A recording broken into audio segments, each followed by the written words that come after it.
Hi everyone. So today we are going to start with the problems from atomic structure chapter. I think you are very much familiar about all the theoretical concepts in this chapter. So once you want to start up with a problem in this chapter, first we need to know all the concepts in this chapter. Whoever those who have learnt all the theoretical concepts along with whatever the formulas I had given, for them it will be very easy to solve these problems.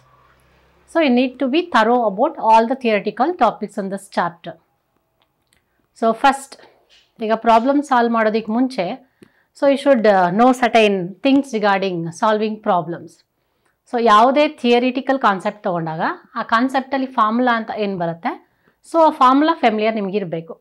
So ಅದಾದಮೇಲೆ ಆ ಫಾರ್ಮುಲಾಲಿ ಯಾವ್ಯಾವ terms ಬರುತ್ತೆ ಅಂತ ಕರೆಕ್ಟಾಗಿ ನೋಡ್ಕೊಳ್ಳಿ, ಮತ್ತು ಯಾವ್ಯಾವ ಟರ್ಮ್ಗೆ ಏನೇನು ಎಕ್ಸ್ಪ್ಯಾನ್ಷನ್ ಇದೆ ಅಂತ ತಿಳ್ಕೊಬೇಕು. ಅದಾದಮೇಲೆ ಪ್ರಾಬ್ಲಮ್ ಅಂತ ಏನು ಕೊಡ್ತಾರೆ ಎಕ್ಸಾಮಿನೇಷನಲ್ಲಿ, ಫಸ್ಟು ಪ್ರಾಬ್ಲಮ್ನ ನೀಟಾಗಿ ಒಂದ್ಸಲಿ ಓದ್ಕೊಳ್ಳಿ.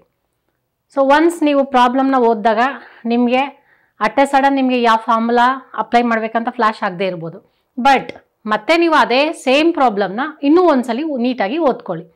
ಸೊ ಆಗ ನಿಮಗೆ ಆ ಪ್ರಾಬ್ಲಮಲ್ಲಿ ಏನು ಡೇಟಾ ಕೊಟ್ಟಿದ್ದಾರೆ, ಆ ಸೆಂಟೆನ್ಸಲ್ಲಿ ಕೊಟ್ಟಿರೋ ಪ್ರಕಾರ ಯಾವ್ಯಾವ ಟರ್ಮ್ಸ್ನ ಅಲ್ಲಿ ಯೂಸ್ ಮಾಡಿದ್ದಾರೆ ಮತ್ತು ಯಾವ ಟರ್ಮ್ನ ಅವರು ಕ್ಯಾಲ್ಕುಲೇಟ್ ಮಾಡಲಿಕ್ಕೆ ಹೇಳ್ತಿದ್ದಾರೆ, ಸೊ ಆ ಟರ್ಮ್ಸ್ನ ಹೇಗೆ ರಿಲೇಟ್ ಮಾಡ್ಬೋದು, ಆಗ ಯಾವ ಫಾರ್ಮುಲಾ ಅಪ್ಲೈ ಮಾಡ್ಬೋದು ಅಂತ ನಿಮ್ಗೆ ಈಸಿಯಾಗಿ ಥಿಂಕ್ ಮಾಡ್ಬೋದು. So very firstly before going for solving the problem, first you need to understand the problem. ಹಾಗಾದರೆ ನಮಗೆ ಯಾವುದೇ ಒಂದು ಲೈಫಲ್ಲೂ ಅಷ್ಟೇ ಒಂದು ಪ್ರಾಬ್ಲಮ್ ಅಂತ ಏನಿರುತ್ತೆ, ಆ ಪ್ರಾಬ್ಲಮ್ಗೆ ನಮ್ಮ ಸೊಲ್ಯೂಷನ್ ಬೇಕು ಅಂದರೆ ಫಸ್ಟ್ ಆ ಪ್ರಾಬ್ಲಮ್ ಏನಿದೆ ಅಂತ ನಾವು ಅದನ್ನು ಅರ್ಥ ಮಾಡಿಕೊಂಡ್ರೆ ಆಗ ಅದಕ್ಕೆ ಸೊಲ್ಯೂಷನ್ ಕೂಡ ಫೈಂಡ್ ಔಟ್ ಮಾಡೋದು ತುಂಬ ಸುಲಭ ಆಗುತ್ತೆ. Now we are going to start with those problems in this chapter, that is atomic structure. So usually ನಿಮಗೆ ಡಿಫ್ರೆಂಟ್ ಕಾನ್ಸೆಪ್ಟ್ಸ್ ಅಂತ ಏನು ಕಲ್ತಿದ್ದೀರಾ, like for example relationship between wavelength, velocity, frequency, that is C stands for velocity, nu is frequency and lambda is wavelength. So we can relate that with the equation C is equal to nu lambda. ಆಮೇಲೆ planks quantum ಥಿಯರಿಯಲ್ಲಿ ಪಾಸ್ಟುಲೇಟ್ಸ್ನ ಕಲ್ತಿದ್ದೀರಾ. ಆ ಪಾಸ್ಟುಲೇಟಲ್ಲಿ ಎನರ್ಜಿನ find out ಮಾಡೋದಕ್ಕೆ ಅದು ಯಾವುದಾದ್ರು help ತಗೊಳ್ತಾ ಇದ್ವಿ, frequency help ತಗೊಳ್ತಾ ಇದ್ವಿ. So planks quantum theory ಪ್ರಕಾರ ಆ energy packets in the form of photons ಅಂತ ಏನು ಕರಿತೀವಿ, ಅಲ್ಲಿ ಏನು ಎಮಿಟ್ ಆಗುತ್ತೆ, ಯಾವುದೇ ಒಂದು ಆಟಮ್ ಅಥವಾ ಮಾಲಿಕ್ಯೂಲ್ಸ್ ಇರ್ಬೋದು, ಆಬ್ಜೆಕ್ಟ್ಸಿಂದ ರೇಡಿಯೇಷನ್ಸ್ ಎಮಿಟ್ ಆಗ್ಬೋದು ಅಥವಾ ರೇಡಿಯೇಷನ್ಸ್ ಅಬ್ಸರ್ವ್ ಆಗ್ಬೋದು. ಆಗೇನಾಗುತ್ತೆ, ನಾರ್ಮಲ್ ಆಗಿ ಆ ಎನರ್ಜಿ ಪ್ಯಾಕೆಟ್ಸ್ ಏನು ಎನರ್ಜಿ ಲಿಬರೇಟ್ ಆಗುತ್ತೆ in the form of photons, there will be relationship with the frequency of the radiation. ಹಾಗಾದರೆ ಎಮಿಷನ್ ಆಗಿರೋಂಥ ರೇಡಿಯೇಷನ್ಗೆ ಎಷ್ಟು ಎನರ್ಜಿ ಇದೆ ಅಂತ ಆ ರೇಡಿಯೇಷನ್ ಇರೋ ಫ್ರೀಕ್ವೆನ್ಸಿ ಮೇಲೆ ಡಿಪೆಂಡ್ ಆಗುತ್ತೆ. So that can be well calculated with the help of the relationship E is equal to h nu.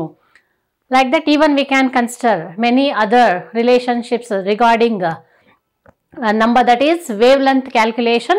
Particularly ಯಾವ ಲೈಮನ್ ಬಾಂಬರ್ ಸೀರೀಸಲ್ಲಿ ಅಥವಾ ಪ್ಯಾಸ್ಟನ್ ಸೀರೀಸಲ್ಲಿ ಯಾವ ಸ್ಪೆಸಿಫಿಕ್ ಲೈನ್ಗೆ ವೇವ್ ಲೆಂತ್ ಏನಿದೆ ಅಥವಾ ವೇವ್ ನಂಬರ್ ಏನಿದೆ ಅದನ್ನು ಕ್ಯಾಲ್ಕುಲೇಟ್ ಮಾಡ್ಬೋದು with the help of Rydberg equation, isn't it? ಆಮೇಲೆ ಹೈಸನ್ಬರ್ಗ್ ಅನ್ಸರ್ಟನಿಟಿ ಪ್ರಿನ್ಸಿಪಲ್ ಅಲ್ಲಿ it is highly impossible to determine the exact momentum and position of a moving electron ಅಂತ ಗೊತ್ತಿದೆ. ಅಲ್ಲಿ delta X into delta P is greater than or equal to h/4π, ಆ ರಿಲೇಷನ್ಶಿಪ್ನ use ಮಾಡಿದ್ದೀರಾ. Like that different theoretical ಕಾನ್ಸೆಪ್ಟ್ಸಲ್ಲಿ ಎಲ್ಲೆಲ್ಲಿ formulas ಬರುತ್ತೆ ಆ ಫಾರ್ಮುಲಾಸ್ನ ಒನ್ಸ್ ನೀವು ಟಾಪಿಕ್ ನೇಮ್ ಬರೆದು ಯಾವ ಪರ್ಟಿಕ್ಯುಲರ್ ಚಾಪ್ಟ್ರಲ್ಲಿ ಏನೆಲ್ಲ ಫಾರ್ಮುಲಾಸ್ ಬರುತ್ತೆ ಆ ಫಾರ್ಮುಲಾಸ್ ಎಲ್ಲ ಒಂದು ಕಡೆ ನೀಟಾಗಿ ಬರ್ಕೊಳ್ಳಿ. So often if you revise those formulas along with that topic names, then it will be very easy for you people to just easily find the solution in examination. ಈಗ ನಿಮಗೆ ಒಂದು ಸಿಂಪಲ್ ಪ್ರಾಬ್ಲಮ್ ಕೊಟ್ಟಿದೆ. So I have already solve the problem by myself. ಯಾಕಂದರೆ ನಿಮಗೆ ನಾನು calculator use ಮಾಡ್ತಾ ಹೋದರೆ it takes much time. So I have solve the problem by writing each and every step here. I will make you to understand each and every step. But ನೀವು problem solve ಮಾಡೋದಕ್ಕೆ ಮುಂಚೆ ನಿಮ್ಮ ಕೈಯಲ್ಲಿ calculator ಮತ್ತು book ಇರಬೇಕು. So you can just solve the problem. So step by step ನಾ steps ಏನು ಅಂತ ಹೇಳ್ಕೊಡ್ತೀನಿ. ಬಟ್ ಈ ಪ್ರಾಬ್ಲಮ್ ಸಾಲ್ವ್ ಮಾಡೋದಕ್ಕೆ ಮುಂಚೆ ನಿಮಗೆ ಯೂಶ್ವಲಿ ಕೆಮಿಸ್ಟ್ರಿಯಲ್ಲಿ ನಾವು ವ್ಯಾಲ್ಯೂಸ್ ಅಂತ ಏನು ಬರ್ತೀವಿ, already you might be familiar about the very basic concept in the chemistry chapter, that is to find how to write the prefixes and suffixes in the form of 10 powers. So ಅದೆಲ್ಲ ನಿಮ್ಗೆ ಗೊತ್ತಿದೆ ಅನ್ಕೋತೀನಿ. ಹೇಗೆ ನಿಮಗೆ point shift ಮಾಡೋದು, forward point ಹೇಗೆ shift ಮಾಡ್ತೀರಾ ಅಥವಾ ಬ್ಯಾಕ್ವರ್ಡ್ ಹೇಗೆ ಶಿಫ್ಟ್ ಮಾಡ್ತೀರಾ, ಸೊ 10 ಪವರ್ಸ್ನ ಹೇಗೆ ಚೇಂಜ್ ಮಾಡ್ತೀರಾ, ಮತ್ತು ಟರ್ಮ್ಸ್ 10 ಪವರ್ಸಲ್ಲಿದ್ದಾಗ ನಂಬರ್ಸ್ನ ನ್ಯೂಮರೇಟರಿಂದ ಡಿನಾಮಿನೇಟರ್ ಅಥವಾ ಡಿನಾಮಿನೇಟರ್ ನ್ಯೂಮರೇಟರ್ಗೆ ಹೋದಾಗ ವ್ಯಾಲ್ಯೂಸ್ ಏನಾಗುತ್ತೆ, ಸೊ ಅದ್ರ ಬಗ್ಗೆ ಬ್ರೀಫ್ ಇನ್ಫಾರ್ಮೇಷನ್ ನಿಮ್ಗೆ ಗೊತ್ತಿರಬೇಕು. Anyway I will give just brief information before going for the calculations. ನಾ ವೆರಿ ಫಸ್ಟ್ ಈಗ ನಿಮಗೆ ಯೂಶುವಲಿ ಇದು ಇಂಪಾರ್ಟೆಂಟ್ ಥಿಂಗ್ ಏನು ಅಂದರೆ, ಯಾವುದೇ ಒಂದು ನಿಮಗೆ ಆನ್ಸರ್ ಅಂತ ಬಂದಾಗ, so you have got this answer. ಈಗ we can read that number 1234 ಅಂತ ಈಸಿಯಾಗಿ ಓದ್ಕೊಳ್ತೀರ, ಇಸ್ಂಟ್ ಇಟ್? ಬಟ್ ಇದೇ ಆನ್ಸರ್ನ ನಿಮಗೆ we can just right it as 3 1 2 3 4 5 ಅಂತ ಇದೆ. So we can just right it as 0.0 ಅಂತ ಬರಿಬೋದು, ಇಸ್ಂಟ್ ಇಟ್? 0.0. ಈಗ ಇನ್ನೂ ಏನು ಮಾಡ್ಬೋದು ಅಂದರೆ, ಜಸ್ಟ್ ನಾವು ಯೂಶಲಿ ಕೆಮಿಸ್ಟ್ರಿಯಲ್ಲಿ ಆನ್ಸರ್ಸ್ನ ಲಾಸ್ಟ್ ಫೈನಲ್ ಆನ್ಸರ್ ಬರೀಬೇಕಾದ್ರೆ ಸೊ ಒಂದು ಸಿಂಗಲ್ ಡಿಜಿಟ್ ಆದಮೇಲೆ ಪಾಯಿಂಟ್ನ ರೀಪ್ಲೇಸ್ ಮಾಡ್ತೀವಿ. ಈಗ ಇಲ್ಲಿ 1 2 3 4 5.0 ಅಂತ ಇದೆ. ಈಗ ನಾನೇನು ಮಾಡ್ತೀನಿ, ಆನ್ಸರ್ ಬರೀಬೇಕಾದ್ರೆ ನಮಗೆ ಒಂದು ನಂಬರ್ ಆದಮೇಲೆ ಒಂದು ಡಿಜಿಟ್ ಆದಮೇಲೆ ನಾವು ಪಾಯಿಂಟ್ನ ಪ್ಲೇಸ್ ಮಾಡ್ಬೋದು. ಹಾಗಾದರೆ ನಿಮಗೆ ಪಾಯಿಂಟ್ ಶಿಫ್ಟ್ ಮಾಡೋದ್ರ ಬಗ್ಗೆ ಅವೇರ್ನೆಸ್ ಇರಬೇಕು. ಸೊ ಪಾಯಿಂಟ್ನ ಬ್ಯಾಕ್ವರ್ಡ್ ಶಿಫ್ಟ್ ಮಾಡಿದ್ರೆ ಏನಾಗುತ್ತೆ ಅಥವಾ ಫಾರ್ವರ್ಡ್ ಶಿಫ್ಟ್ ಮಾಡಿದ್ರೆ 10 ಪವರ್ಸ್ ಹೇಗೆ ಕನ್ವರ್ಷನ್ ಆಗುತ್ತೆ. ಈಗ ನಂಬರ್ಸ್ ಕೌಂಟ್ ಮಾಡಿ, 1 2 3 4 ನಂಬರ್ಸ್ ಬ್ಯಾಕ್ ಸೈಡ್ ಶಿಫ್ಟ್ ಮಾಡ್ತಾ ಇದ್ದೀವಿ. ಯೂಶಲಿ ನೆನ್ಪಿಟ್ಕೊಳ್ಳಿ, ಯಾವುದೇ ಒಂದು ನಂಬರಲ್ಲಿ ಪಾಯಿಂಟ್ನ ನೀವು ಬ್ಯಾಕ್ ಸೈಡ್ ಶಿಫ್ಟ್ ಮಾಡ್ಬೋದು ಅಥವಾ ಫಾರ್ವರ್ಡ್, ಬ್ಯಾಕ್ವರ್ಡ್ ಅಥವಾ ಫಾರ್ವರ್ಡ್ ಶಿಫ್ಟ್ ಮಾಡ್ಬೋದು. ಹಾಗೆ 10 ಪವರ್ಸ್ ಹೇಗೆ ಬರ್ಕೊಳ್ತೀರಾ? ಆನ್ಸರಲ್ಲಿ ಪಾಯಿಂಟ್ನ ಬ್ಯಾಕ್ವರ್ಡ್ ಶಿಫ್ಟ್ ಮಾಡಿದ್ರೆ ಎಷ್ಟು ನಂಬರ್ಸ್ನ ಶಿಫ್ಟ್ ಮಾಡಿರ್ತೀರೋ ಅಷ್ಟು 10 ಪವರ್ ಪಾಸಿಟಿವ್ ವ್ಯಾಲ್ಯೂ ಬರುತ್ತೆ. ಅದೇ ಪಾಯಿಂಟ್ನ ನೀವು ಫಾರ್ವರ್ಡ್ ಶಿಫ್ಟ್ ಮಾಡಿದ್ರೆ ಎಷ್ಟು ನಂಬರ್ಸ್ ಅಥವಾ ಡಿಜಿಟ್ಸ್ನ ನೀವು ಮುಂದೆ ಹೋಗಿರ್ತೀರೋ ಪಾಯಿಂಟ್ನ, ಆಗ ಅಷ್ಟು 10 ಪವರ್ಸ್ ನೆಗೆಟಿವ್ ಬರುತ್ತೆ. 10 ಪವರ್ಸ್ ನೆಗೆಟಿವ್. ಫಾರ್ ಎಕ್ಸಾಂಪಲ್ ಇನ್ನೊಂದು ಎಕ್ಸಾಂಪಲ್ ಕೊಡ್ತೀನಿ ಇದಕ್ಕೆ ಆನ್ಸರ್ ಬರೆಯೋದಕ್ಕೆ ಮುಂಚೆ. ಈಗ 10 ಅಂತ ಬರೀತಾರೆ, ಇದನ್ನು ಓದ್ಬೇಕಾದ್ರೆ 10 ಅಂತಲೇ ಓದ್ತೀವಿ. And let me right it 100. ಇನ್ನೊಂದು ನಂಬರ್ ತೊಗೊಂಡಿದ್ದೀನಿ. ಈಗ 100 ಅಂತ ಬರೆಯೋದಕ್ಕೆ ಬದಲು ನಾನು ಏನು ಮಾಡ್ತೀನಿ, 100.0 ಅಂತಲೂ ಬರೀಬೋದು, ಇಸ್ಂಟ್ ಇಟ್? ಈಗ ಅದನ್ನ 10 ಪವರ್ಸಲ್ಲಿ ಹೇಗೆ ಬರೀಬೋದು? ಈಗ ಈ ಪಾಯಿಂಟ್ನ ನಾನು ಬ್ಯಾಕ್ವರ್ಡ್ ಶಿಫ್ಟ್ ಮಾಡ್ತಾ ಇದ್ದೀನಿ. 100 2 ನಂಬರ್ಸ್ನ 2 ಡಿಜಿಟ್ಸ್ನ ನಾನು ಹಿಂದೆ ಅಂದರೆ ಪಾಯಿಂಟ್ನ 2 ಡಿಜಿಟ್ಸ್ ಬ್ಯಾಕ್ವರ್ಡ್ ತಗೊಳ್ತಾ ಇದ್ದೀನಿ. ಎಷ್ಟು ನಂಬರ್ಸ್ ಬ್ಯಾಕ್ ಬರ್ತಿದ್ದೀನಿ? 2 ನಂಬರ್ಸ್. ಹಾಗೇನು ಮಾಡ್ತೀನಿ, 1.00 ಇದನ್ನು ಬರ್ಕೊಳ್ಳಿ, ನೋ ಪ್ರಾಬ್ಲಮ್. 00 ಇಂಟು ಈಗ ಪಾಯಿಂಟ್ನ ಬ್ಯಾಕ್ವರ್ಡ್ ಶಿಫ್ಟ್ ಮಾಡಿದಾಗ ಅಷ್ಟು 10 ಪವರ್ಸ್ ಏನು ಬರೀತಿದೆ, 2 ನಂಬರ್ಸ್ ಬ್ಯಾಕ್ವರ್ಡ್ ಶಿಫ್ಟ್ ಮಾಡಿದ್ರೆ +2 ಅಂತ ಬರ್ಕೊಳ್ತೀರ, +2. ಹಾಗಾದರೆ 100 ಅಂತ 100.0 ಅಂತ ಬರೆದ್ರು ಒಂದೇ, ಅಥವಾ 1 ಇಂಟು 10 ಪವರ್ 2 ಅಂತ ಬರೆದ್ರು ಒಂದೇ, 10 ಪವರ್ 2 ಅಂತ ಬರೆದ್ರು ಒಂದೇ. ಸೊ ಹಾಗೆಲ್ಲ ಏನಾಯಿತು, 10 power 2 is nothing but 10 into 10. 10 tens are how much? It is 100. Obviously, it is very easy. Similarly, let me give one more example. So, how many zeros are there here? 1, 2, 3, 4. 4 zeros are there.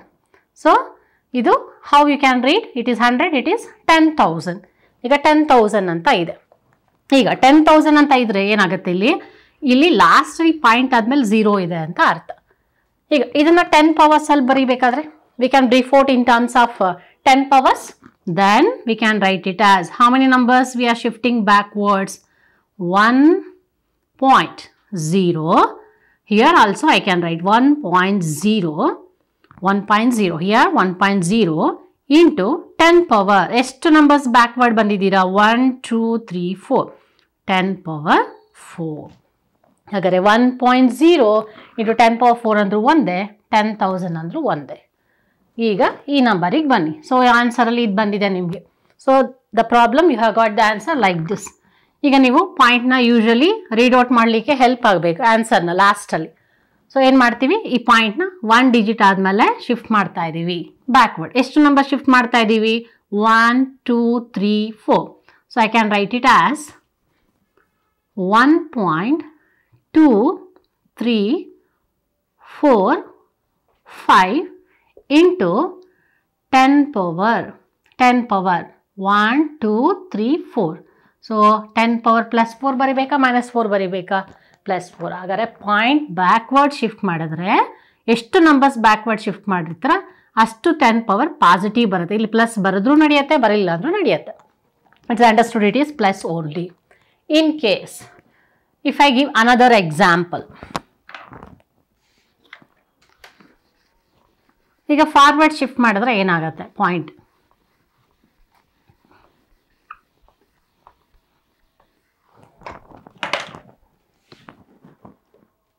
(0.0002222). This is the answer you have got. ಈ answer ಬಂದಿದೆ.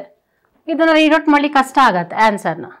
So it is better to shift the point at least after 1 digit. ಈಗ 2 ಆದಮೇಲೆ ಪಾಯಿಂಟ್ನ ಶಿಫ್ಟ್ ಮಾಡ್ಬೋದು.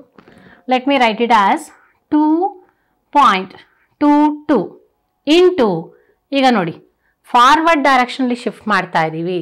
ಎಷ್ಟು numbers forward ಹೋಗ್ತಾ ಇದ್ದೀವಿ? 1 2 3 4. ಹಾಗಾದರೆ 10 ಪವರ್ ಫಾರ್ವರ್ಡ್ ಶಿಫ್ಟ್ ಆದರೆ ಅಷ್ಟು ನೆಗೆಟಿವ್ ಪವರ್ ಬರುತ್ತೆ, -4 ಆಗುತ್ತೆ. So 1 2 3 4. So I have to write 10 power -4. Got it? Like that we can write. ಇದ್ರ ಮೀನಿಂಗ್ ಏನು ಅಂದರೆ 2.22 0.0002222 ಅಂತ ಓದ್ಲಿಕ್ಕೆ ಬದಲು 2.22 ಇಂಟು 10 ಪವರ್ -4 ಅಂತಾದರೂ ಓದ್ಬೋದು. ಸೊ 10 ಪವರ್ 4 -4 ಅಂದಾಗ ಆ್ಯಕ್ಚುಲಿ ಏನಾಗುತ್ತೆ, ಈ 10 ಪವರ್ -4 ನ್ಯೂಮರೇಟರ್ ಇರೋದು ಡಿನಾಮಿನೇಟರ್ಗೆ ಬಂದರೆ 10 ಪವರ್ +4 ಆಗುತ್ತೆ. ಅದನ್ನು ನೆನ್ಪಿಟ್ಕೊಳ್ಳಿ. ಸೊ ಕೆಳಗೆ ಇರೋದು ಮೇಲೆ ಬರಲಿ ಅಥವಾ ಮೇಲಿರೋದು ಕೆಳಗೆ ಬರಲಿ, ನೆಗೆಟಿವ್ ಇರೋದು ಪಾಸಿಟಿವ್ ಪವರ್ ಆಗುತ್ತೆ, ಪಾಸಿಟಿವ್ ಇರೋದು ನೆಗೆಟಿವ್ ಪವರ್ ಆಗುತ್ತೆ. ಸೊ -4 ಇರೋದು ಡಿನಾಮಿನೇಟರ್ ಬಂದರೆ 10 power +4. So 2.22 divided by 10000, 4 zeros. Then you will absolutely get the same answer. Got it? So whatever the answer we have got in decimals, that will be written finally in the terms of 10 powers. So usually any question kodli, even in case of objectives also, whatever the options, 4 options ಕೊಟ್ಟಿರ್ತಾರೆ, answers ಕೊಟ್ಟಿರ್ತಾರೆ. But answer ಕೊಟ್ಟಿರ್ಬೇಕು, ನಿಮಗೇನು answer ಬರುತ್ತೋ ಅದೇ answer ಕೊಟ್ಟಿರಬೇಕು ಅಂತ ಏನಿಲ್ಲ. So what they will do, they could have just change that answer in the terms of 10 powers. Like that. It also even depends on the whatever that unit system they have used while giving the final answers. So that is regarding shifting of the points either towards right hand side or towards left hand side. I think it is clear. Very first problem. Calculate the wavelength of electromagnetic radiation emitted by transmitter of frequency 1. It is not point, it is 1368 kilohertz. Here kilo stands for, that is 10 power 3. Capital K aladu, it is small k. It is hertz. Hertz, HZ antadru baribodu. Hertz is also equivalent to or equal to per second. Hertz is also nothing but per second. Hertz andru onde athwa per second andru onde. Now, ಈಗ problem ಅಲ್ಲಿ ಒಂದು transmitter ಇಂದ ಏನು electromagnetic radiation emit ಆಗ್ತಾ ಇದೆ. So ಅದರದ್ದು wave ಲೆಂತ್ನ calculate ಮಾಡಬೇಕು. So transmitter ಅಂತ ನಿಮ್ಗೆ ಗೊತ್ತಿದೆ, radio. We can just say what ever that transmitter it is emitting certain electromagnetic radiations which has got certain frequency. You know the frequency value because it is given in the data itself, in the problem itself. What he is asking for? He is asking for calculating wavelength. Then wavelength anta problem alli kottidare, frequency anta kottidare. Hagadre nimge you should get into your mind, we should have that formula where it relates wavelength with frequency. Then which is that formula? So we can easily remember this is one of the most important formula. You remember always there is relationship between velocity, frequency and wavelength. It is given by C. Very first term you remember C, alphabetically C. C is equal to nu lambda. Kellarige idralle confusion.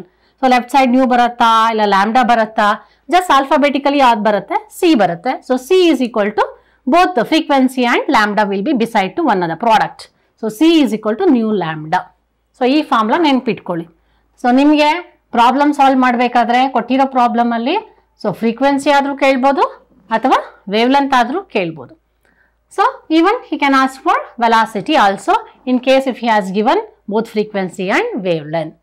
ಹಾಗಾದ್ರೆ 3 terms ಅಲ್ಲಿ ಯಾವ್ದಾದ್ರು ಒಂದು unknown ವ್ಯಾಲ್ಯೂನ ಕೇಳ್ತಾರೆ. So you should find out.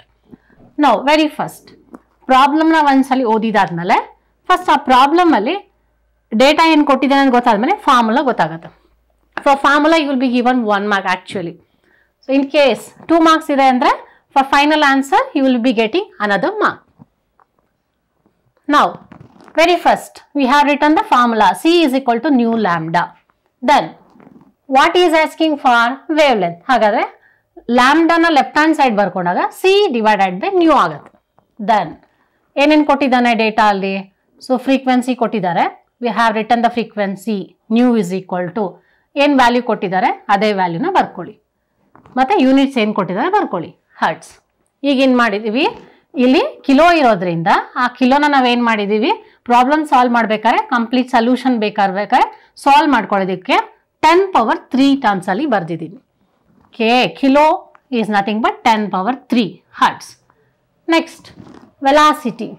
So ನಿಮ್ಗೆ electromagnetic radiations ಅಂತ ಬಂದ ತಕ್ಷಣ in case if he has not mentioning the value of C, you remember velocity of light ಏನಿದೆ, for electromagnetic radiations also you have got the same answer. You remember this is that standard answer, 3 into 10 power 8 meter per second. You should remember yourself. In case if it is not given in the problem, then ಈ values ನ substitute ಮಾಡ್ತೀರಾ. Lambda is equal to C value ಗೊತ್ತಿದೆ, then new value substitute ಮಾಡ್ತೀರಾ. ಎರಡನ್ನು substitute ಮಾಡಿ ಆಗಿದೆ. Next ಇಲ್ಲಿವರೆಗೂ ಬಂತು. ಫಸ್ಟ್ ಫಾರ್ಮುಲಾ ಬರ್ದಿದ್ದೀರಾ, ಅಲ್ಲಿ ಏನು ಕ್ಯಾಲ್ಕುಲೇಟ್ ಮಾಡಕ್ಕೆ ಕೇಳಿದ, ವೇವ್ ಲೆಂತ್ ಕೇಳಿದಾಗ ಲ್ಯಾಂಬ್ಡಾ ಇಸ್ಗಳು C by nu. Second step ಆಯಿತು. ನೆಕ್ಸ್ಟ್ ಸ್ಟೆಪ್ಪಲ್ಲಿ ಏನು ಮಾಡಿದ್ದೀರಾ, ಕೊಟ್ಟಿರೋ ಡೇಟಾನ ಅಲ್ಲಿ ಬರ್ಕೊಂಡು ಆ ವ್ಯಾಲ್ಯೂಸ್ನ ಇಲ್ಲಿ ಫಾರ್ಮುಲಾ ಪ್ರಕಾರ ಸಬ್ಸ್ಟಿಟ್ಯೂಟ್ ಮಾಡಿದ್ದೀರಾ. Then in the very next, ಈಗ ಯೂಶಲಿ ಇಷ್ಟು ಬರ್ದಿದ್ದಾದ್ಮೇಲೆ you should focus on the units what they have mentioned. ಯೂನಿಟ್ಸ್ನ ಸಿಂಪ್ಲಿಫೈ ಮಾಡಿದ್ರೆ ಫೈನಲ್ ಯೂನಿಟ್ ಏನು ಬರುತ್ತೆ ಅಂತ ನೋಡ್ಕೊಳ್ಳಿ. ಈಗ ಪರ್ ಸೆಕೆಂಡ್ ಇದೆ, ಸೆಕೆಂಡ್ ಇನ್ವರ್ಸ್ ಇದು. ಈ second inverse is to the power -1 ಅಂತ ಏನಿದೆ ಅದು ಮೇಲೆ ಹೋದ್ರೆ ಎಸ್ ಟು ದ ಪವರ್ 1 ಆಗುತ್ತೆ. ಕರೆಕ್ಟಾ? ಹಾಗೇನಾಯ್ತು, -1 + 1 ಕ್ಯಾನ್ಸಲ್ ಆಗುತ್ತೆ. ಹಾಗಾಗಿ ಇಲ್ಲಿ ಸೆಕೆಂಡ್ ಇನ್ವರ್ಸ್ ಕ್ಯಾನ್ಸಲ್ ಆಗುತ್ತೆ. ಸೊ ಸೆಕೆಂಡ್ ಇನ್ವರ್ಸ್ ಕ್ಯಾನ್ಸಲ್ ಆಯಿತು. ಹಾಗಾದ್ರೆ ಇಲ್ಲಿ ಯೂನಿಟ್ಸ್ ಏನು ಉಳ್ಕೊಂಡಿದೆ, ಕಿಲೋನ ಆಲ್ರೆಡಿ ನಾವು 10 power 3ಗೆ ಕನ್ವರ್ಟ್ ಮಾಡಿಬಿಟ್ಟಿದ್ದೀವಿ. So we have remained with only meter ಉಳ್ಕೊಳ್ಳುತ್ತೆ. That is the unit for the wavelength lambda. Then ಅದಾದಮೇಲೆ ಈಗ 10 powers ನೋಡಿ. ಫಸ್ಟು 10 powersನ ಸಿಂಪ್ಲಿಫೈ ಮಾಡ್ಕೊಳ್ಳೋದಕ್ಕೆ ಮುಂಚೆ ಇಲ್ಲಿ 3 divided by 1368 ಕ್ಯಾಲ್ಕುಲೇಟರ್ ಯೂಸ್ ಮಾಡ್ಕೋಬೇಕು. ಸೊ 3 divided by 1368 ಮಾಡಿದಾಗ ನಿಮಗೆ ಆನ್ಸರ್ ಇಷ್ಟು ಬರುತ್ತೆ. Like this you will get 0.002139. ಇನ್ನೂ ನಂಬರ್ಸ್ 1 2 3 ನಂಬರ್ಸ್ ಇದ್ರು ಅದನ್ನು ಬರ್ಕೊಳ್ಳಿ, ನೋ ಪ್ರಾಬ್ಲಮ್. ದೆನ್ ಇಷ್ಟು ಆದಮೇಲೆ 10 power 8 ಇದೆ, ಅದನ್ನು ಹಾಗೆ ನ್ಯೂಮರೇಟರ್ ರಿಟೈನ್ ಮಾಡ್ಕೊಳ್ಳಿ. 10 power 3 ಡಿನಾಮಿನೇಟರ್ ಇದೆ, ಅದನ್ನು ನ್ಯೂಮರೇಟರ್ ಶಿಫ್ಟ್ ಮಾಡಿದ್ರೆ +3 ವಿಲ್ ಬಿಕಮ್ -3. ಈಗ importantly we should simplify this 10 powers also. ಆ 10 power ಸಿಂಪ್ಲಿಫೈ ಮಾಡ್ಕೊಳ್ಳೋದಕ್ಕೆ ಮುಂಚೆ ಇಲ್ಲಿ ಏನು ಮಾಡ್ತಾ ಇದ್ದೀನಿ, I said before for just reading the answer in the simple way we need to shift the point after 1 digit at list.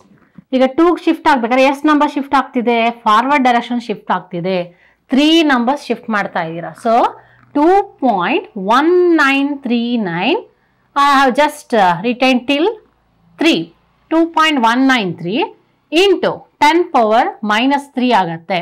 That into ಇಲ್ಲಿರೋ 10 power 8 ಹಾಗೆ ಬರ್ಕೊಂಡಿದ್ದೀನಿ. Then 10 power -3 ಹಾಗೆ ಬರ್ಕೊಂಡಿದ್ದೀನಿ. Then unit meet. ಇಷ್ಟು ಆದಮೇಲೆ 10 power ಏನು ಬರುತ್ತೆ, 8. It is -3 it is 6. 8 - 6 is 2. So finally you will get 2.193 into 10 power. Or if you want to just remove this 10 power 2, you can shift the point. 10 power 2 idre 2 numbers we can shift after, that is 2 numbers in forward direction. Aga 10 power 2 badlu 219.3 anta agutte. That is that final answer whatever you will get. So once nimige formula ಬರ್ಕೊಳ್ಳೋಕೆ ಗೊತ್ತಾಯಿತು. ಅದಾದಮೇಲೆ ಯಾವುದನ್ನು find out ಮಾಡ್ತೀರ ಅದನ್ನು left hand side ಇರಬೇಕು term. ಅದಾದಮೇಲೆ ಈ formula ಪ್ರಕಾರ, ಆಲ್ಟರ್ಡ್ ಫಾರ್ಮುಲಾ ಪ್ರಕಾರ ನೀವು ಇಲ್ಲಿ ಕೊಟ್ಟಿರೋ ಡೇಟಾಲ್ಲಿ ಏನಿದೆ ನೋಡಿ, ವ್ಯಾಲ್ಯೂಸ್ನ ಫಸ್ಟ್ ಸಬ್ಸ್ಟಿಟ್ಯೂಟ್ ಮಾಡ್ತೀರಾ. First step is writing formula, second step is substitution along with these units. Then next step you have to solve the terms. Terms na separate agi solve ಮಾಡ್ಕೊಳ್ಳಿ using the calculator. ಅದಾದ್ಮೇಲೆ powers na separate agi simplify ಮಾಡ್ಕೊಳ್ಳಿ. Then finally you will end up with this. If you write 2.193 into 10 power 2 meter, that is more than sufficient. ಅಲ್ಲಿಗೆ ನೀವು stop ಮಾಡ್ಬೋದು.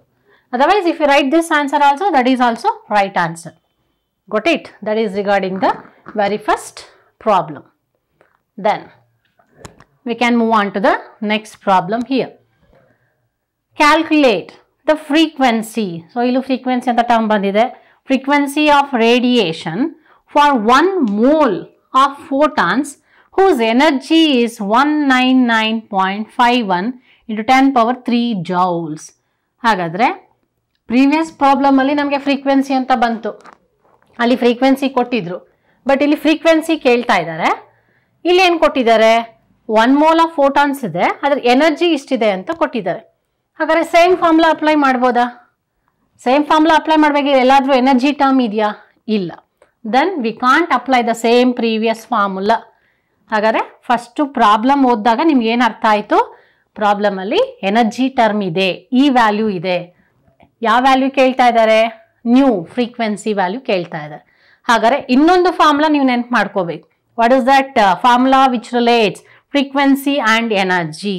That is given by Planck's quantum theory. According to that, he has given energy E is equal to h nu. ಈಗ ನೋಡಿ, small difference make a difference in the formula also. ಹಾಗಾದರೆ first step ಅಲ್ಲಿ ನೀವು formula apply ಮಾಡ್ತೀರಾ.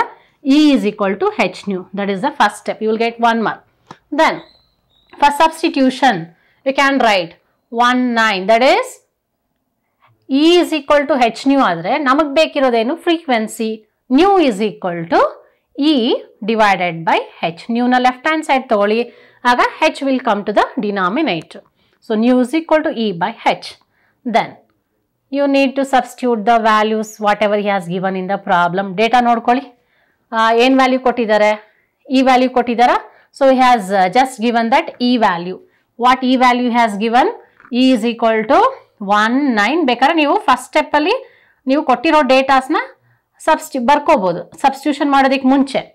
ಈ value ಕೊಟ್ಟಿದ್ದಾರೆ. Then what is that h value? H is nothing but Planck's constant. What is that Planck's constant value? Planck's constant value h is equal to 6. ಈ ನಂಬರ್ನ, ಈ ವ್ಯಾಲ್ಯೂನ ಪರ್ಮನೆಂಟ್ ಆಗಿ ನೆನ್ಪಿಟ್ಕೊಂಬಿಡಿ. What is that Planck's constant value? 6.626 into 10 power minus 34 joules seconds. Joules seconds.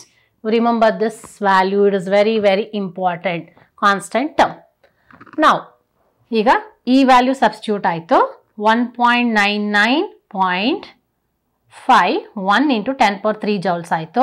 H value substitute ಮಾಡಿದ್ವಿ. Next ಇಲ್ಲಿ terms ಯಾವುದು, units ಏನು ಬರೆದಿದೆ ಅದನ್ನ ಯಾವ್ದು ಸಿಂಪ್ಲಿಫೈ ಆಗುತ್ತೆ? ಜೌಲ್ಸ್ ಕ್ಯಾನ್ಸಲ್ ಆಗುತ್ತೆ. isn't it? Joules will get cancelled. Then you will get joules ಇಲ್ಲ, ಏನು ಉಳ್ಕೊಂಡಿದೆ ನೋಡಿ ಯೂನಿಟ್, ಸೆಕೆಂಡ್ ಕೆಳಗಡೆ ಇದೆ. ಸೊ ಡಿನಾಮಿನೇಟರ್ ಇರೋ ಸೆಕೆಂಡ್ ಮೇಲೆ ನ್ಯೂಮರೇಟರ್ ಹೋದ ಸೆಕೆಂಡ್ ಇನ್ವರ್ಸ್ ಆಗುತ್ತೆ. So s to the power -1. Then you simplify these numbers. 199.51 divided by 6.626. Only numbers you simplify with the help of calculator. Then what answer you will get here? 30.108 ಅಂತ ಬರುತ್ತೆ. So ಆ ಆನ್ಸರ್ನ ನೀವು ಇಲ್ಲಿ ಬರ್ಕೊಳ್ತೀರಾ 30.108. You can cross check by using the calculator. 30.108 you will get into 10 power 3 as it is. ಇಲ್ಲಿ ಏನಿದೆ, I have written the same 10 power 3. Then into 10 power minus 34 denominator ಇದೆ, ಅದು ನ್ಯೂಮರೇಟರ್ಗೆ ಬಂದರೆ ಪ್ಲಸ್ 34 ಆಗುತ್ತೆ. ಹಾಗಾದರೆ ಇಲ್ಲಿ 10 ಪವರ್ ಬೇಸ್ ಸೇಮ್ ಇದ್ದಾಗ ಪವರ್ಸ್ನ add ಮಾಡ್ಬೋದು, ಸಬ್ಟ್ರಾಕ್ಟ್ ಮಾಡ್ಬೋದು, ನಿಮ್ಗೆ ಗೊತ್ತಿದೆ. ಸೊ ಇಲ್ಲೂ 10 ಇಲ್ಲೂ 10 ಇದೆ. So base, that is base is same and power 34 plus it is +3. ಈಗ ಏನು ಮಾಡ್ಬೋದು 34 plus 3 how much you will get 37. Hence we can write 30.108 into 10 power 37 second inverse. Got it? Otherwise whatever that answer you have got 30.108 into 10 power 37 second inverse ಅಂತ ಆದರೂ ಬರ್ಕೋಬಹುದು. ಅಥವಾ even we can write in case ನಿಮ್ಗೆ ಏನಾದರೂ objectives ಅಲ್ಲಿ ಇದೇ ಪ್ರಾಬ್ಲಮ್ನೇ ಕೊಟ್ಟಿರ್ತಾರೆ, answers ಕೊಟ್ಟಿರ್ತಾರೆ. So 4 options ಅಲ್ಲಿ second inverse ಇರಲ್ಲ. Instead of that he will be given the answer like this. So here let me write. So I have shift the point 3.0108 into 10 power.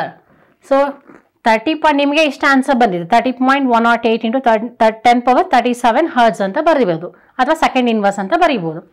Now here because of shifting the point backwards one number backward shift ಮಾಡಿದಾಗ 10 power plus 1 ಬರುತ್ತೆ. 37 plus 1 ಎಷ್ಟಾಗುತ್ತೆ 38 ಆಗುತ್ತೆ. ಈಗ second inverse ಬದಲು hertz ಅಲ್ಲಿ ಈ ಆನ್ಸರ್ನ ಕೊಟ್ಟಿರ್ತಾರೆ. 4 options ಅಲ್ಲಿ it will be one of the answers. Then there is no need to get confused.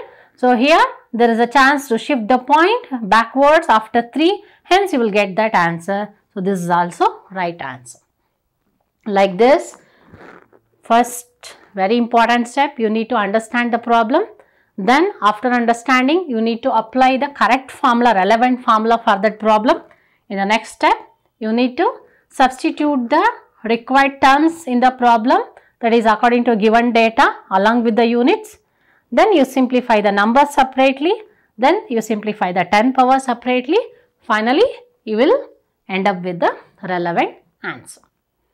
Is there any difficulty to solve these problems? I think there is no difficulty, but you need to practice. The next problem is regarding wavelength. That is according to de Broglie's wavelength equation. We can relate wavelength with mass and velocity of radiation. So what is that relationship? Lambda is equal to h by mv. Now why you need to write this formula? Because this formula is needed according to the given data of the problem. So problem ಏನು ಕೊಟ್ಟಿದ್ದಾನೆ? What will be the wavelength of cricket ball of mass 0.09 kg moving with a velocity of 10 meter per second? ಹಾಗಾದರೆ problem ಅಲ್ಲಿ wavelength ಎಷ್ಟು ಅಂತ ಕೇಳ್ತಾ ಇದ್ದಾರೆ. ಯಾವುದಕ್ಕೆ? Cricket ಬಾಲ್ಗೆ. ಸೊ ಕ್ರಿಕೆಟ್ ಬಾಲ್ ಮೂವ್ ಆಗ್ತಾ ಇದೆ. ಸೊ ಕ್ರಿಕೆಟ್ ಬಾಲ್ ಮೂವ್ ಆಗಬೇಕಾದ್ರೆ ಅದು ಮಾಸ್ ಎಷ್ಟಿದೆ? 0.09 kg ಇದೆ ಅಂತ ಅವರೇ ಕೊಟ್ಟಿದ್ದಾರೆ. ದೆನ್ ಅದು ವೆಲಾಸಿಟಿ ಯಾವ ಸ್ಪೀಡಲ್ಲಿ ಮೂವ್ ಆಗ್ತಾ ಇದೆ? 10 meter per second. Then you have to calculate the what will be the wavelength of that moving cricket ball. It's very simple. So according to de Broglie's wavelength equation, you can remember that formula lambda is equal to h by mv. ಇಲ್ಲಿ energy equation ಬರಲಿಲ್ಲ, so you will get de Broglie's wavelength equation. Then lambda is equal to h by mc ಅಂತ ಬರೀಬಹುದು ಅಥವಾ h by mv. ಯಾಕಂದ್ರೆ ಇಲ್ಲಿ c value ಇಲ್ಲ, because it is not related to electromagnetic radiation. Here velocity, it is different object, that is cricket ball, and it has got its own velocity. A velocity value ಅವರೇ ಕೊಟ್ಟಿದ್ದಾರೆ problem ಅಲ್ಲಿ. Then problem ಪ್ರಕಾರ h value ಕೊಟ್ಟಿದ್ದಾರೆ. h value ಎಷ್ಟಿದೆ? 6. If he has not mentioned that constant value, you please remember that 6.626 into 10 power minus 34, minus you remember, not plus, minus 34, and unit will be joule second. Then mass value m is equal to 0.09 kg ele kottidane, you retain that in kg. Then velocity v is 10 meter per second, but we need certain alteration. kg meter square per second anta ಇಲ್ಲಿ ಬರ್ಕೋಬಹುದು.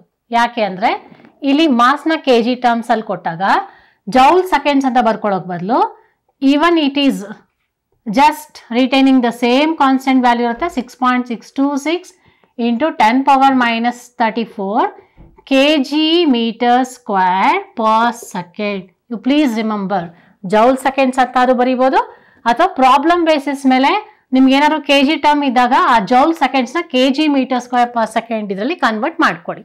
You please do remember these, both are one and the same, but according to the given problem you need to just write either joule seconds or kg meter square per second. ಇಲ್ಲಿ joule seconds ಬರೆದ convenient ಇರಲ್ಲ. Energy terms ಇದ್ದಾಗ joule seconds ಬರ್ಕೋಬಹುದು. But ಇಲ್ಲಿ ಈ equation ಅಲ್ಲಿ ನಮಗೆ kg terms ಅಲ್ಲಿ ಇರೋದ್ರಿಂದ ಮಾಸ್ನ it is more relevant to retain this unit for Planck's constant. Then after you get all these values, you please substitute these values according to the given formula. Lambda is equal to h value substitute ಮಾಡ್ತೀರಾ.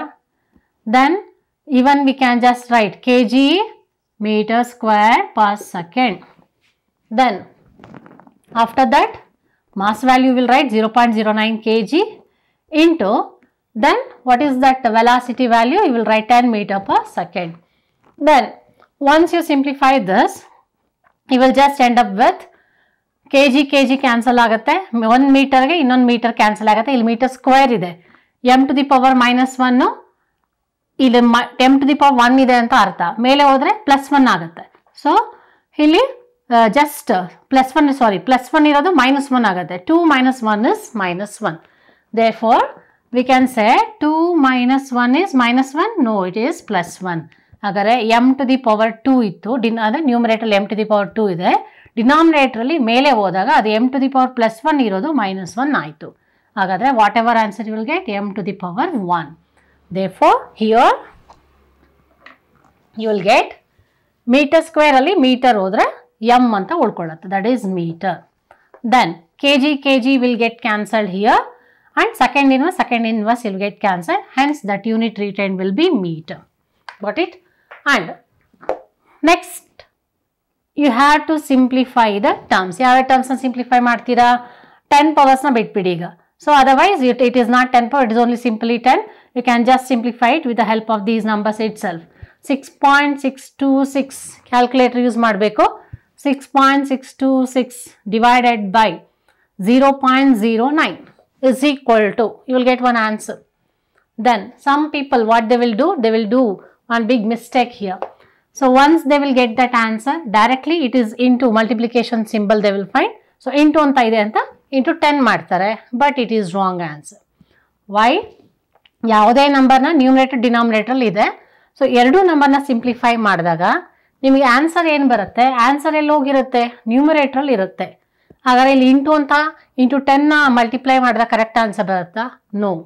Once you divide these two terms, then ಬಂದಿರೋ answer ನ್ಯೂಮರೇಟ್ರಲ್ಲಿ ಇರುತ್ತೆ. Again you should make it that is divided by 10 ಅಂತ ಮಾಡಬೇಕು with the help of calculator. Then only you will end up with that answer 7.36. Then whatever that answer you will get, that is 7.3622 ಅಂತ ಬರುತ್ತೆ calculator ಅಲ್ಲಿ. So 7.3622 ಅದನ್ನು ಬರ್ಕೊಂಡಿದ್ದೀನಿ into 10 power -34 metre. ಈಗ answer ಬರೀಬೇಕಾದ್ರೆ ಎಲ್ಲ ಟರ್ಮ್ಸ್ನ ಅಂದರೆ after point you need not retain all the numbers.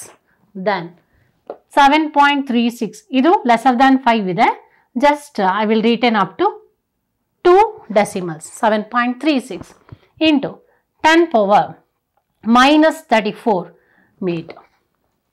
So finally you got this answer 7.36 into 10 power -34 meter. ಇಲ್ಲಿ ಸಿಂಪ್ಲಿಫೈ ಮಾಡಬೇಕಾದ್ರೆ ನೀವು 6.626 ಕೆಳಗಡೆ 0.09 into 10 ಅದನ್ನೇ ಫಸ್ಟ್ ಸಿಂಪ್ಲಿಫೈ ಮಾಡ್ಕೋಬೋದು. ಸೊ 0.09 into 10 ಬಂದರೆ ನಿಮಗೆ 0.90 ಬರುತ್ತೆ. ಸೊ 6.626 divided by 0.90 ಮಾಡಿದ್ರೆ you will get the same answer. So finally you will get this answer along with that unit meter. Next we can go for next problem, that is regarding energy. Calculate energy of 1 mole of photons of radiation whose frequency is, this is the problem which is related to energy equation according to Planck's quantum theory. E is equal to h nu. ಯಾಕೆಂದರೆ problem ಅಲ್ಲಿ frequency value ಕೊಟ್ಟಿದ್ದಾರೆ, energy of 1 mole of ಫೋಟಾನ್ಸ್ನ calculate ಮಾಡಲಿಕ್ಕೆ ಕೇಳಿದ್ದಾರೆ. Very simple, you just remember this equation. Yes, E is equal to h nu ಅಂತ ಬರ್ಕೊಂಡ್ವಿ. First step completed. Then ಈ value we have to find along with help of this h and nu value. What is that h value? ಈಗ ಇಲ್ಲಿ ನಮಗೆ h value joule ಸೆಕೆಂಡ್ಸಲ್ಲೇ ಬರ್ಕೋಬೋದು. 6.626 into 10 power -34 joule seconds into new value, frequency value ಎಷ್ಟು ಕೊಟ್ಟಿದ್ದಾರೆ? 5 into 10 power 14 ಇಲ್ಲಿ ಯೂನಿಟ್ಸ್ನ simplify ಮಾಡಲಿಕ್ಕೆ ಹರ್ಟ್ಸ್ನ ನಾವು ಸೆಕೆಂಡ್ ಇನ್ವರ್ಸ್ ಅಂತ ಬರ್ಕೋಬಹುದು ಅಂತ ಹೇಳಿದ್ದೀನಿ. So in spite of writing hertz you can write it as second inverse. Both are one and the same. 10 power 14 second inverse. Then you simplify these two numbers first. Numbers na simplify ಮಾಡ್ಕೊಳ್ಳಿ. 6.626 into 5 you will get this answer 33.13 into ಈಗ ಇಲ್ಲಿ ನೋಡಿ 10 power minus 34 ಇದೆ into 10 power 14 ಇದೆ. ಅದನ್ನ ಹಾಗೆ retain ಮಾಡ್ಕೊಂಡಿದ್ದೀನಿ. Unit ಇಲ್ಲಿ ಏನಾಗಿದೆ ಸೆಕೆಂಡ್ ಇನ್ವರ್ಸ್ ಎರಡು ಕ್ಯಾನ್ಸಲ್ ಆಯಿತು. ಕ್ಯಾನ್ಸಲ್ ಆದರೆ ಏನು ಉಳ್ಕೊಳ್ತು ಯೂನಿಟ್ ಇಲ್ಲಿ joules ಉಳ್ಕೊಂಡಿದೆ.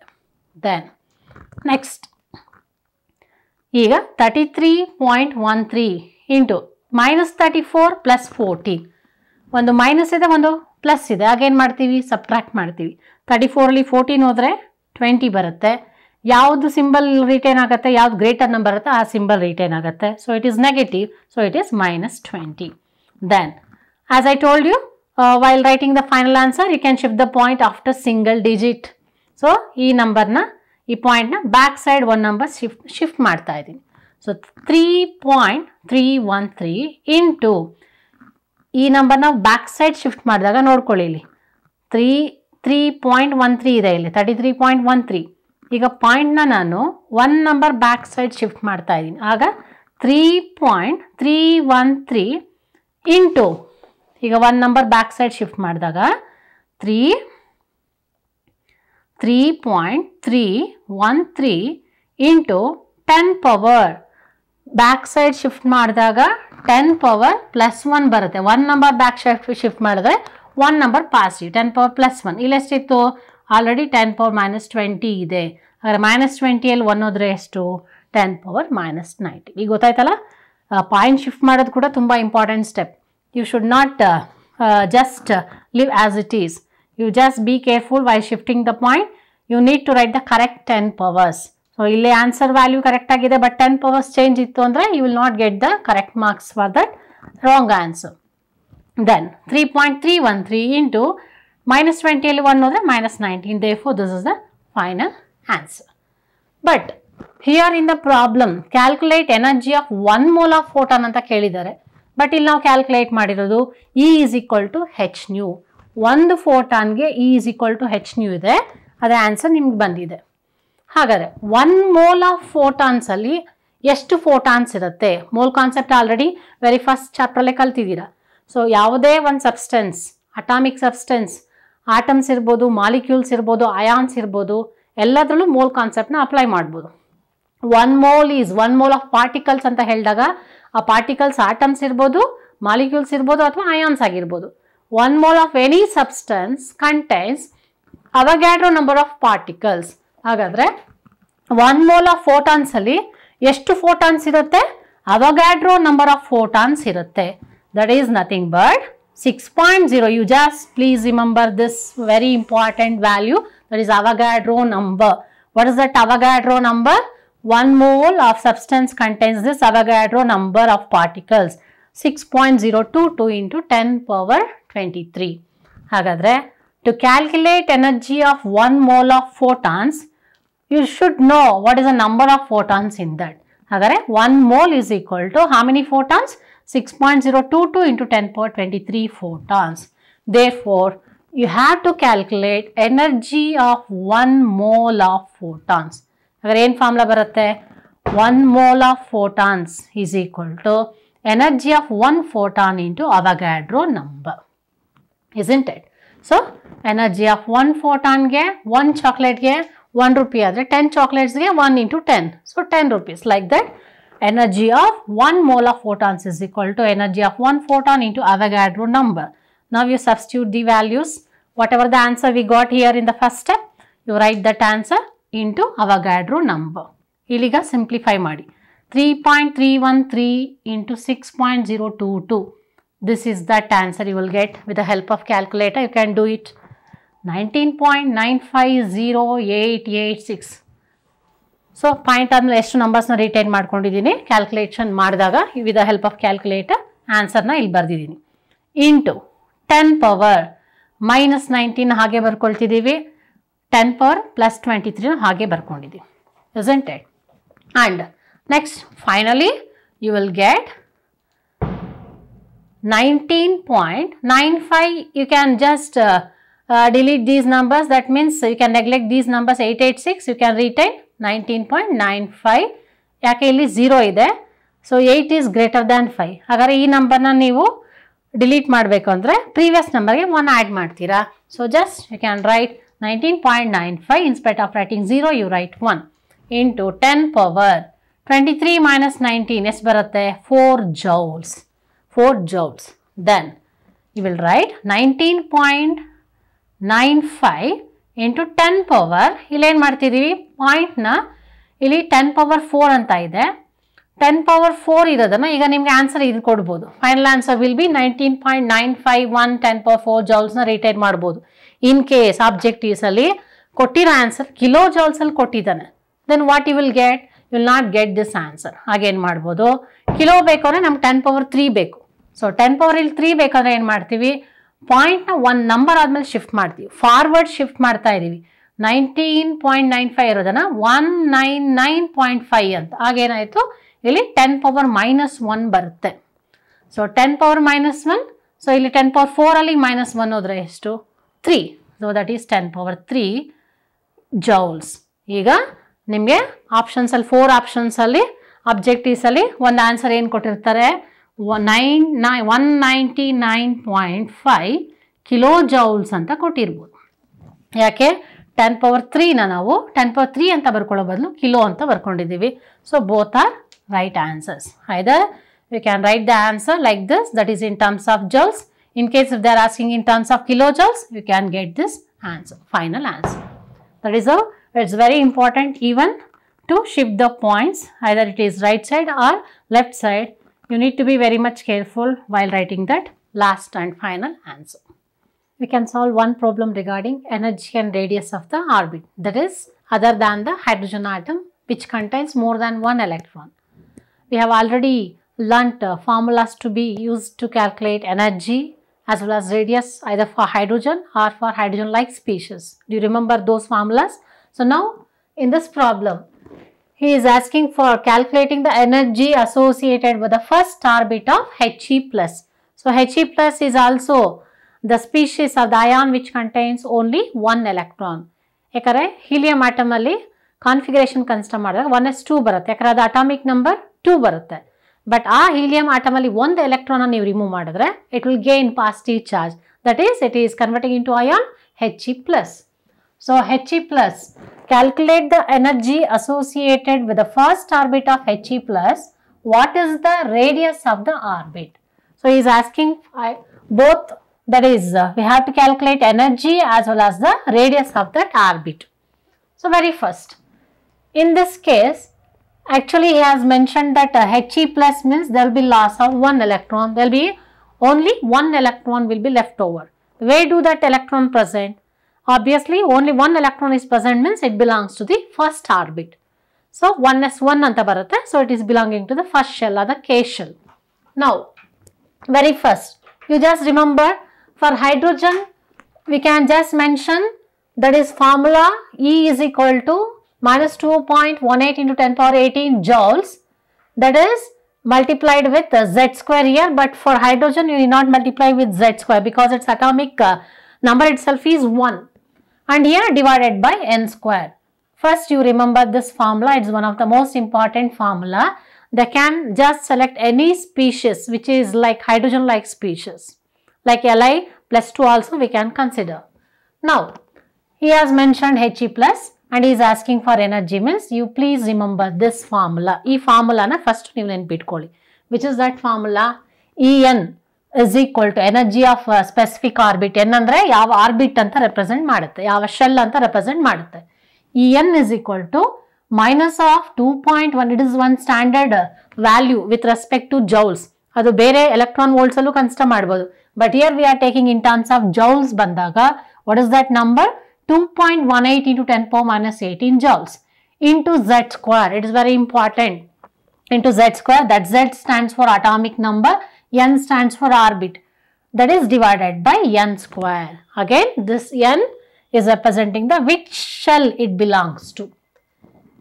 Now energy associated with the first orbit he is considering, hence we can Substitute the values of Z and N here. Now for He plus, what is that orbit he has mentioned? First orbit. Therefore, N is equal to 1. And what is that Z value, atomic number for helium? It is 2. Then you can write 2.18 into 10 power minus 18 joules into 2 square divided by N place 1 anta ide 1 square aitu. Then it is very simple. Once you write the correct formula, then you substitute. Absolutely, you are going to end up with the correct answer. What is that answer you will get? 2.18 into 4 you had to calculate with the help of calculator. Then absolutely you will get the same answer, 8.72 into 10 power ಎಷ್ಟಿದೆ ಇಲ್ಲಿ minus 18 ಇದೆ. And what is that unit left over here? Joules. Hence, the answer for the energy associated with the first orbit of He plus ion is minus 8.72 into 10 power minus 18 joules. ಅರ್ಥ ಆಯಿತು ಅಂದ್ಕೊಳ್ತೀನಿ. Okay, ಈಗ ಅವನು energy ಜೊತೆಗೆ ಏನು ಕೇಳಿದ್ದಾರೆ, ರೇಡಿಯಸ್ನ ಕೂಡ find out ಮಾಡಬೇಕು.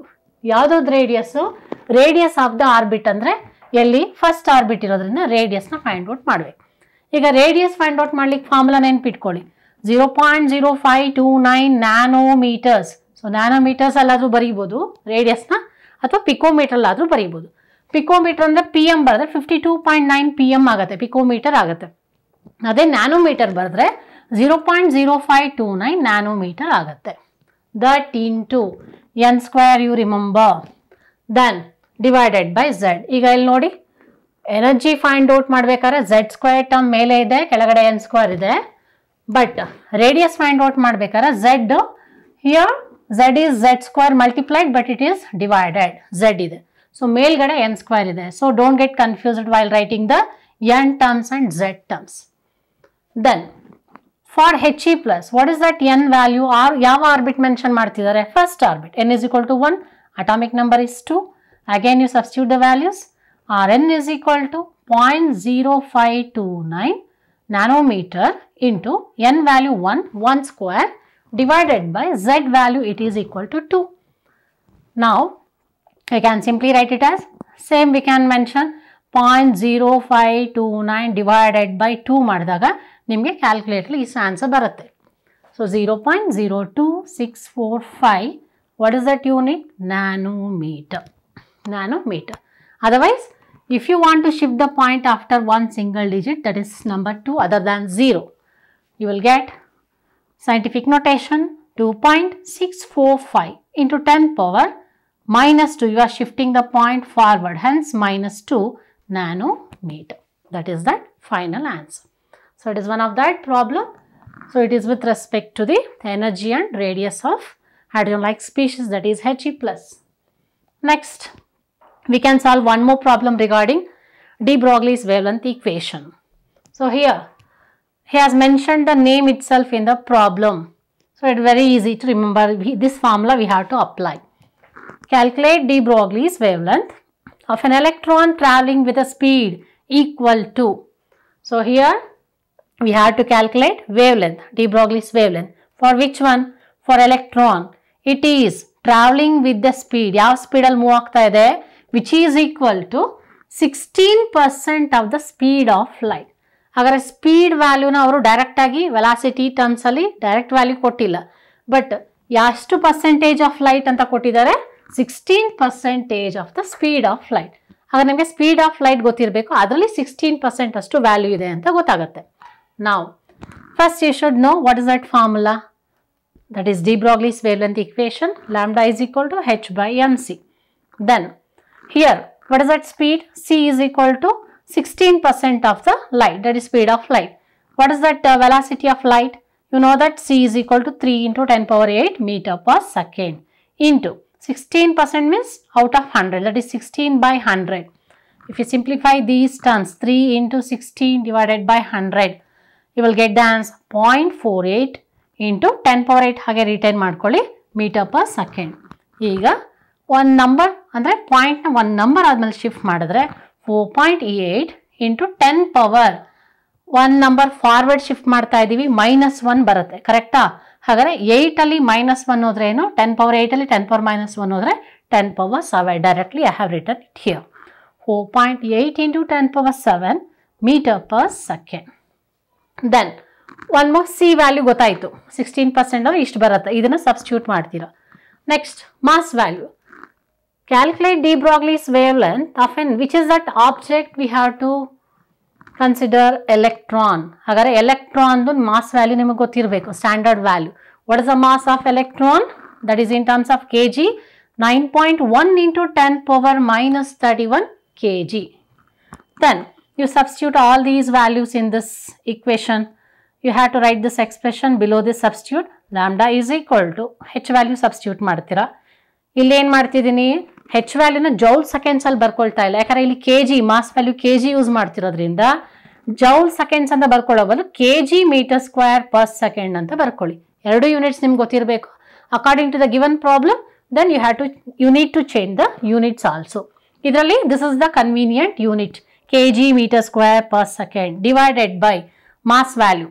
Substitute ಮಾಡ್ಕೊಳ್ತೀರಾ 9.1 into 10 power minus 31 kg into velocity value we found out 4.8 into 10 power 7 meter per second. So ಇಷ್ಟು ಸಬ್ಸ್ಟಿಟ್ಯೂಟ್ ಮಾಡಿದ್ಮೇಲೆ ಈಗ ಕರೆಕ್ಟಾಗಿ ನೋಡ್ಕೊಳ್ಳಿ. 6.626 ಟರ್ಮ್ಸ್ನ ಸಿಂಪ್ಲಿಫೈ ಮಾಡ್ಕೋಬೇಕಲ್ವಾ. 6.626 ಡಿವೈಡೆಡ್ ಬೈ 9.1 ಮಾಡ್ಕೊಳ್ಳಿ ಕ್ಯಾಲ್ಕುಲೇಟ್ರಲ್ಲಿ. ಸೊ ಆನ್ಸರ್ ಬರುತ್ತೆ. ಮತ್ತೆ ಆನ್ಸರ್ ಬಂದಮೇಲೆ ಇಂಟು ಅಂತ ಮಾಡಬಾರ್ದು. Then what you should do, divided by.